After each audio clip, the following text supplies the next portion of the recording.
বানাবো নিরামিষ আলুর দম। খুবই কম উপকরণে হয়ে যায়, কিন্তু খেতে অসাধারণ লাগে। এইভাবে আলুর দমটা বানিয়ে নিলে লুচি, পরোটা, পোলাও, ফ্রাইড রাইস, খিচুড়ি সব কিছুর সাথেই দারুণ মানাবে। তাহলে চলো বন্ধুরা, তোমাদের নিরামিষ আলুর দমের রেসিপিটা বানিয়ে দেখাই। এখানে নিয়েছি 1.5 কিলো মতো আলু। এরকম ছোট আলুগুলোকে ডুমো করে কেটে নিয়েছি। এই যে, আর যেগুলো মাঝারি সাইজের আলু সেগুলো এরকম 4 টুকরো করে কেটে নিয়েছি। আলুগুলো ভালো করে কেটে ধুয়ে পরিষ্কার করে জলটা ঝরিয়ে নিয়েছি। কড়াইতে 25 গ্রাম মতো সর্ষের তেল ভালো করে গরম করে নিয়েছি, দিয়েছি কড়াইটার দিকে লাগিয়ে দিলাম। আলুগুলোকে তেলের ভিতরে দিয়ে দেবো। আলু পরিমাণে দিয়ে দিলাম 1 চামচ নুন, 7 চামচ হলুদ গুঁড়ো। নুন হলুদ আলুর সাথে মিশিয়ে নিয়ে আলুটা ভালো করে লাল করে ভেজে নেবো।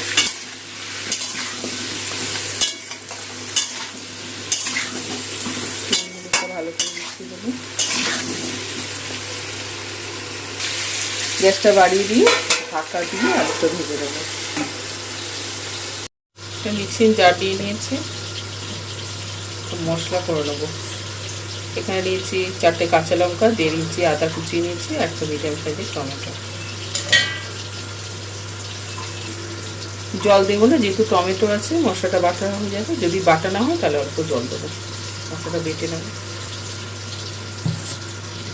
অল্প একটুখানি জল দিয়ে মশলাটা বেটে নিয়েছি, ঢাকা দিয়ে রেখে দিলাম। কয়েকবার নাড়াচাড়া করে ঢাকা দিয়ে ভেজে নিয়েছি।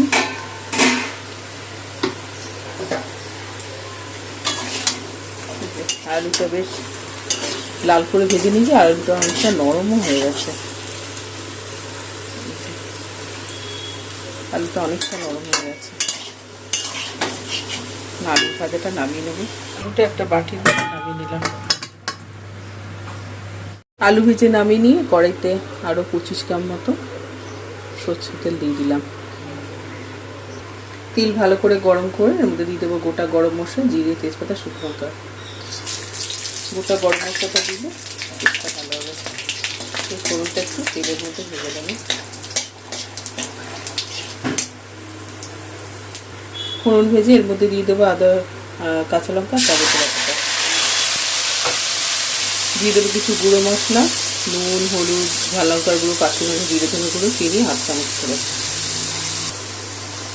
মশলাগুলো, গুঁড়ো মশলা আর বাটা মশলা একসাথে কষিয়ে নেব।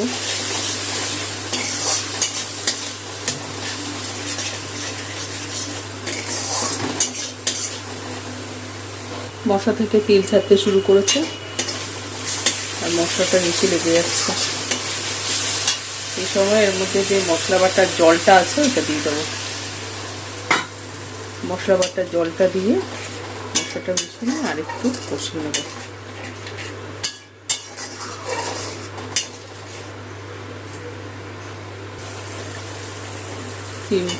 মশলা বাটার জলটা দিয়ে ভালো করে কষিয়ে নিচ্ছি। আর মশলা কষানোর সময় তেলটা কম দিয়েছি, কারণ আলু ভাজার মধ্যে অনেকটা পরিমাণে তেল দিয়ে ভাজা হয়েছে। আলু ভাজার তেল আছে। মশলা ভালো করে কষানো হয়ে গেছে। এর মধ্যে ভাজা আলুটা দিয়ে দিলাম।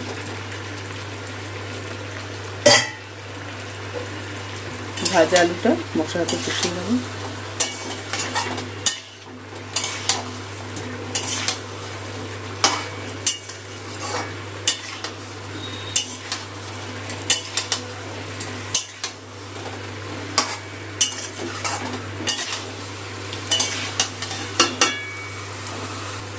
আলুটা শুকনো হয়ে গেছে। যে বাটিতে ভাজা আলু রেখেছিলাম সেই বাটিটা দিয়ে অল্প জল দিয়ে দিলাম। জলটা দিয়ে আর একটু নেড়ে চেড়ে মশলাতে কষিয়ে নেব।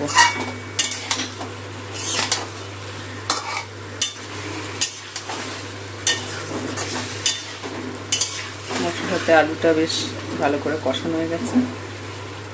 আলু ভাজার সময় আলুটা অনেকটাই সিদ্ধ হয়ে গেছে। যেটুকু বাকি আছে মশলাতে একটু ফুটিয়ে নেব। দিয়ে দেবো এই মিডিয়াম সাইজের বাটি, 1/2 বাটির মতো জল দিয়ে দিলাম। আর ছোটো বাটি হলে 1 বাটি দিতে হবে। দিয়ে আলুর সাথে জলের সাথে মশলাটা সব কিছু মিশিয়ে নেব।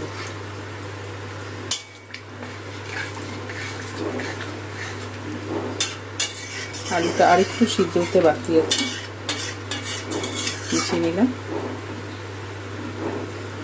গ্রেভিও হবে, তাই হাফ বাটি জল দিয়ে দিয়েছি। ঢাকা দিয়ে গ্যাসটা মিডিয়ামে করে 5 মিনিটের মতো রেখে দেবো। 5 থেকে 7 মিনিট একটু ঢাকা দিয়ে রেখে দিয়েছিলাম। দেখে নেবো আলুটা সিদ্ধ হয়েছে, ভাজার সময় তো সিদ্ধ হয়ে গেছিলো।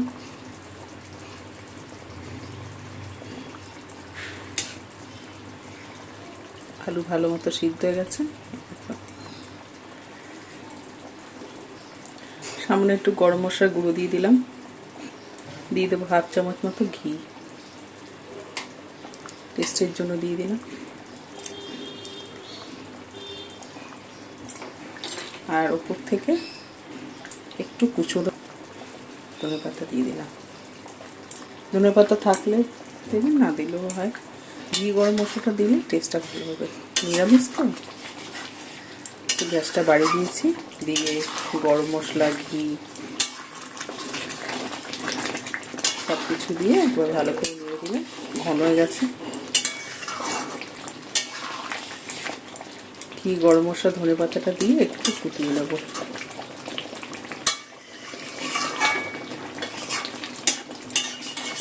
তাহলেই আমাদের নিরামিষ আলুর দম হয়ে যাবে। একটু 1 মিনিট ফুটিয়ে নিলাম, দিয়ে গ্যাসটা বন্ধ করে দিলাম। আমাদের নিরামিষ আলুর দম তৈরি হয়ে গেছে। বন্ধুরা, তোমরাও বাড়িতে এইভাবে নিরামিষ আলুর দম বানিয়ে নিও, খেতে কিন্তু দারুণ হয়। বাড়িতে রুটি, পরোটা, লুচি, খিচুড়ির সাথে এইভাবে আলুর দম বানিয়ে খেও। তো বন্ধুরা, রেসিপিটা কেমন হয়েছে জানিও। ভালো লাগলে প্লিজ বন্ধুরা একটু লাইক দিয়ে দিও, আর চ্যানেলটা সাবস্ক্রাইব আর ফলো করে দিও। আজ এই পর্যন্ত বন্ধুরা, আবার চলে আসবো তোমাদের জন্য নতুন রেসিপি নিয়ে। সবাই ভালো থাকবে, ধন্যবাদ।